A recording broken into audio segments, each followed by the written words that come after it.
Konkurences padome Nullikā pieņēmusi lēmumu un sodījusi 3 savstarpēji neatkarīgus tirgus dalībniekus – SIA Ake Loģistika, SIA Latgales mulču un SIA MG Auto Ltd par dalību Latvijas valsts meža organizētajos iepirkumos par vispārīgo vienošanos, un šie iepirkumi pēc būtības saistīti ar koksnes un enerģētiskās koksnes pievedumu un pārvadājumu pakalpojumu sniegšanu.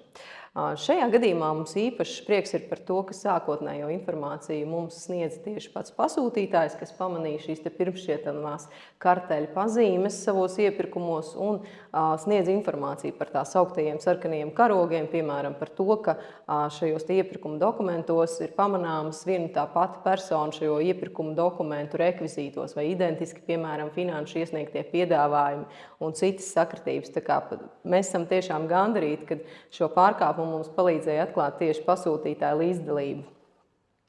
Papildus šajā gadījumā mums ir tādas pēc būtības 2 mācības, ko mēs redzam no šī lēmuma. Pirmā ir par to, ka šajā gadījumā iet runa par vispārīgajām vienošanām, un šeit jāsaka, ka nekas nemainās.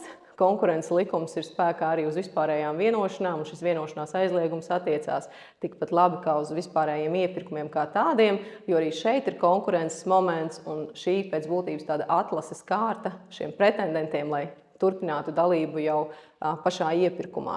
Otra mācība par savstarpējo uzņēmumu saistību. Šeit mēs redzam no iegūtās informācijas, kad Ake Loģistikas izpildu direktors ir nodarbojies arī ar saimniecisko darbību citos lietas dalībniekos, bet šajā gadījumā tas nemaina faktu.